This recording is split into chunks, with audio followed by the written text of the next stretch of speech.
This video is brought to you by patreon.com/worsttake. Get access to exclusive live streams and Discord servers, on-screen shoutouts, and early access to some videos when you join now. Help make sure that we can continue to make content like this by supporting the Patreon. Links are in the description down below.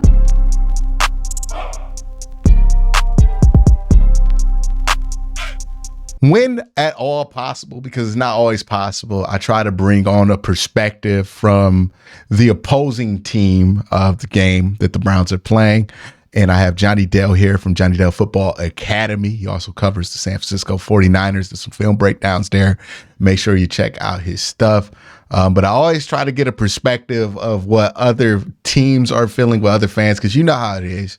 You get so wrapped up into what's going on with your team that you don't have any clue about what's going on with another team, or you think that, you know, it's going to go this way or that way, but you don't really have that perspective. And that's why I always try to provide that perspective. Johnny, if for a 49ers fan, your team's on top of the world, they just beat the Dallas Cowboys, and you know that they're going to probably beat down Kirk Cousins on Monday Night Football.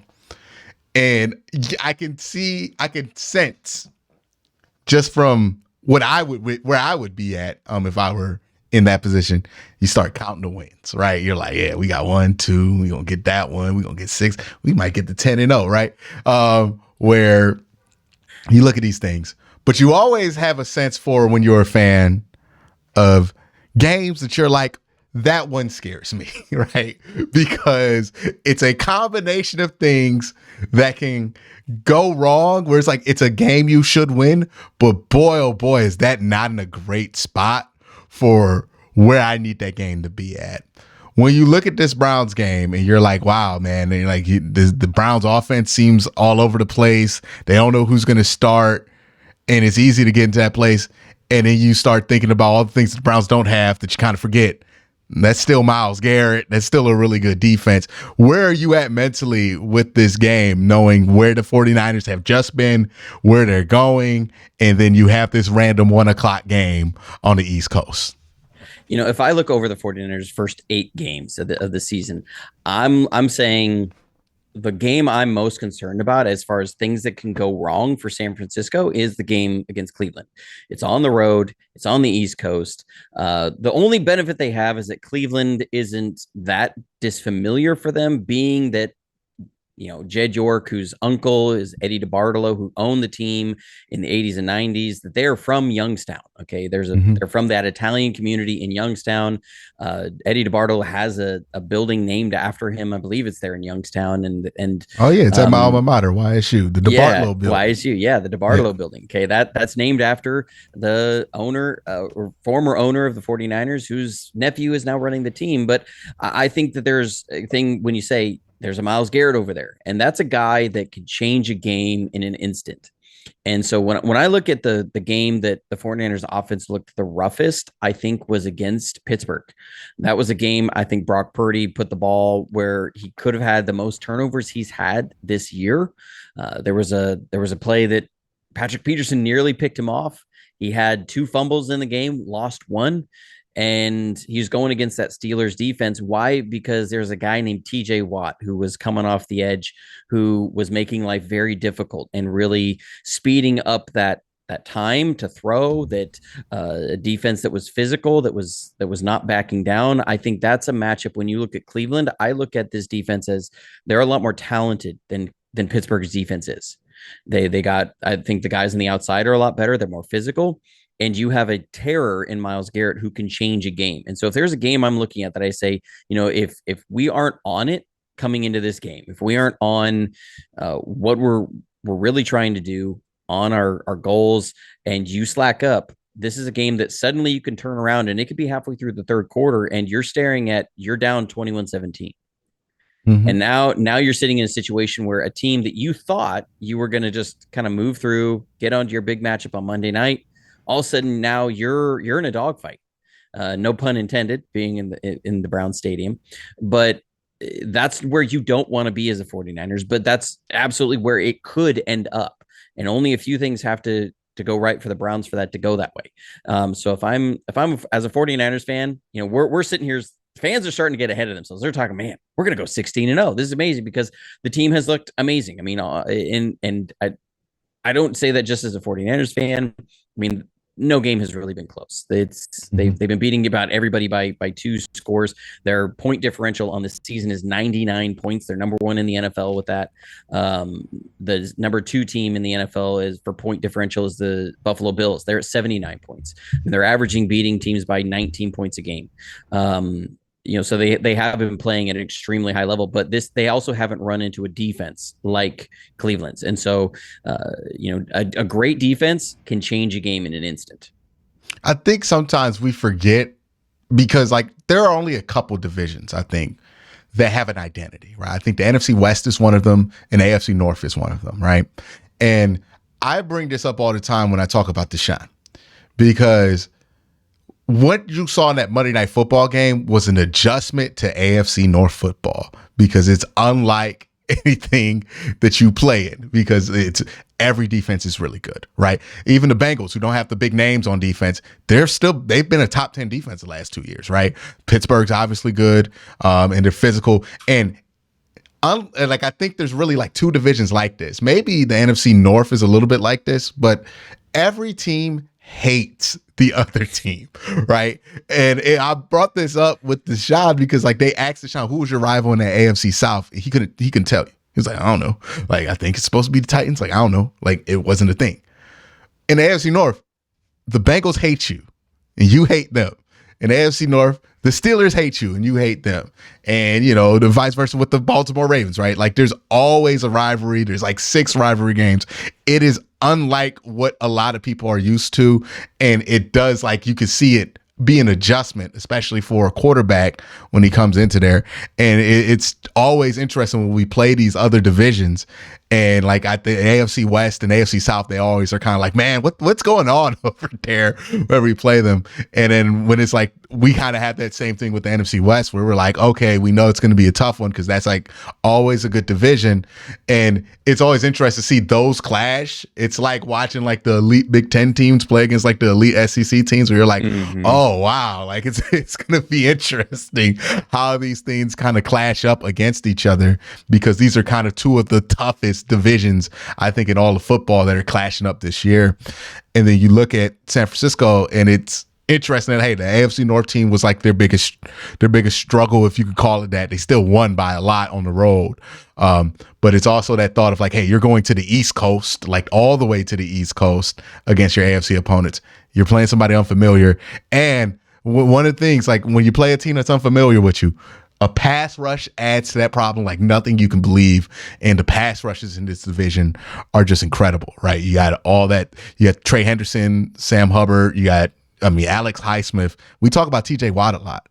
Quietly, Highsmith's been the better player this year. I'm just going to throw that one out there. But Highsmith has been unreal. And then you got Miles and Zarius now, and it's just a constant barrage. When you look at this defense from a 49ers perspective, you see a defense that plays a lot of man coverage. Do you think that this is a 49ers team that you expect them to try to just go, okay, if you want to play us man straight up, we feel like we can beat that. We're going to target Brandon Ayuk a lot, who's a man beater, and kind of go like how we went at Patrick Peterson? Or do you think the adjustment's going to be different because instead of it being Pat Peterson, that's Denzel Ward this week? Do you think that kind of changes for them? How do you think that they try to approach this defense to try to crack it? So, when we came against Dallas, one thing I noticed when I watched tape, Dan Quinn was the numbers said he was running man coverage 63% of the time. I think some of that was maybe mischarted. When you actually watch Dallas's tape, they do a lot of matching zones that look like man coverage. And I think there was some confusion there. When I watched what they did with the 49ers, it was about 50% man, 50% zone. Now, what we did to beat man coverage there was you're looking at favorable matchups. And one thing Kyle Shanahan is really good at is creating favorable matchups and forcing the defense to show their hand to create those favorable matchups. If I'm San Francisco and I'm thinking, what are my favorable matchups here? I'm going to come out in the first series and I'm going to say, okay, if we come out in base, who is on Ayuk?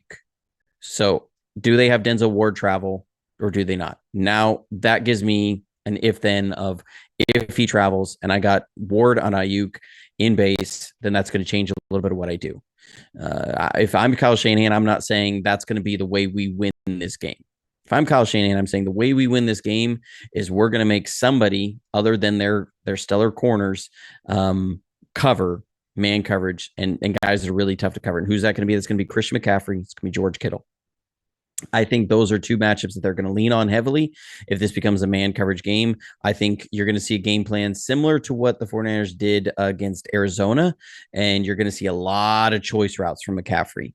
One thing they love to do with him is they love to just clear the field out and run choice routes. They literally have a play called choice clear. I have Kyle Shanahan's playbook where they'll run verticals out and empty everything out underneath and have Christian McCaffrey on a choice route, and that puts a lot of strain on your linebackers or safety. Who are you going to try and match up there? And if a team is showing that they're going to match up a safety on Christian McCaffrey, then they run George Kittle on those choice routes, and those are two highly talented guys. And I think that's a matchup that they're going to lean on. If you're looking at how do I beat you schematically, I'm going to look at doing that. If they start doing, I think you're going to see the 49ers coming out in some condensed bunch formations early on because they're going to want to see how does Cleveland handle bunch formations and switch releases. So that's where you're going to have receivers, stacked, and you're going to be switching where they release. Do they stay in just straight man, or are they man matching? So guys are playing number 1, number 2, number 3, not necessarily I'm on Brandon Ayuk. I'm playing the first receiver outside.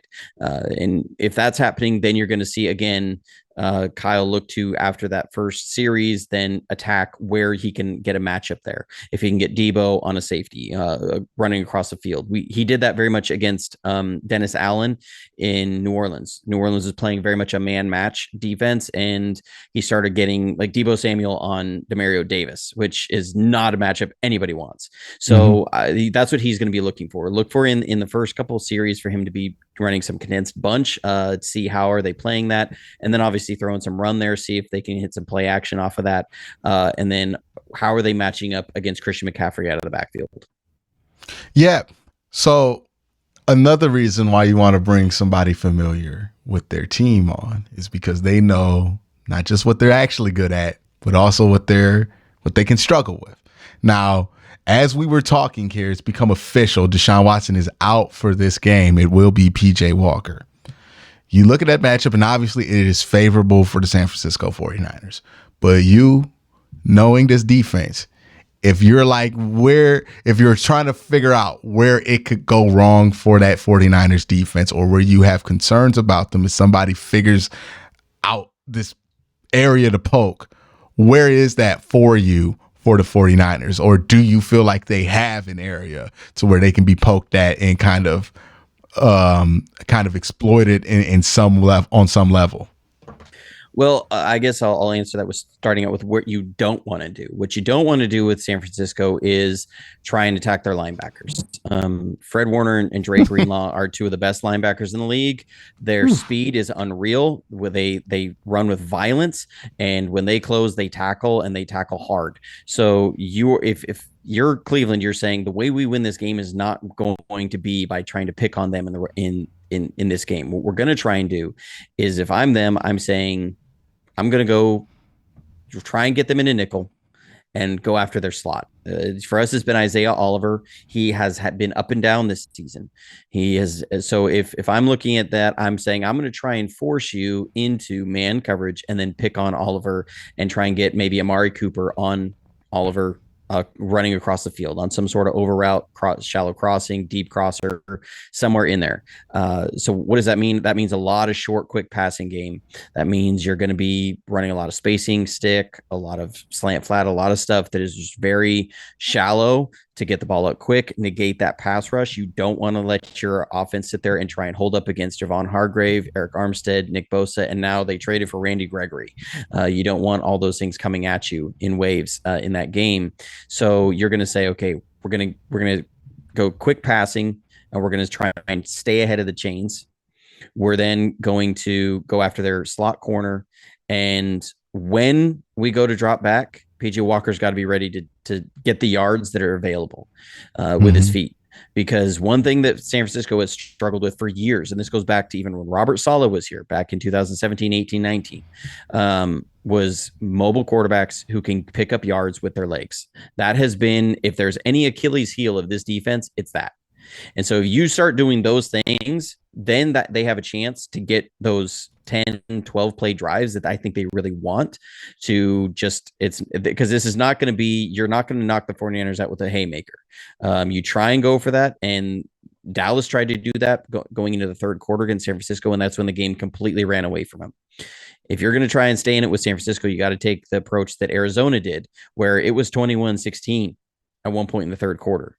And that's death by 1,000 cuts. So you've got to plot it down, and that's going to be your quarterback picking up the free yards that are there with their legs. That's going to be a quick, short passing game, and then being willing to take those ugly runs, those 1-2 yard runs, and just try and hold up there so they can't just tee off in the pass rush. Yep, absolutely. Again, Johnny, it's always a pleasure having you on. Make sure you go check him out. I was on his channel recently, but check out Johnny Dale's Football Academy. Thank you for giving us some perspective on the San Francisco 49ers for us Browns fans. Anything you want to say before you head out, man? Good luck, Browns fans. I'm pulling for you this year in the NFC North. I've not been a Steelers fan for a long time. I don't like the Baltimore Ravens. So, and I kind of want to see the Bengals knocked off their high horse a little bit. So, I'm pulling for that defense. That defense is easy to root for. I won't get into Deshaun Watson, but I'm pulling for the defense. I think there's a lot of reasons to like that side of the ball, and so I'm believing what you got it there. It's funny with the Bengals because everybody else thinks they're good, and I'm just like, man, we beat them every year. I don't know why people think they're so good. Like, they're so easy to beat to us because they could do nothing with Miles, and then we could cover them. And it's like, okay, once you do that, the magic's gone with them. But I guess the Browns just haven't been able to be good enough to make that matter on a national level. But like, it's funny when people point out like, hey, the Bengals can't beat the Browns. I'm like, yeah, we know. Like, it's been like that for a while. It really has. They really struggle against us because of personnel matchups. But thank you for coming on. You guys have a great day. Everybody else have a great day. Have an even better night. Thank you, man.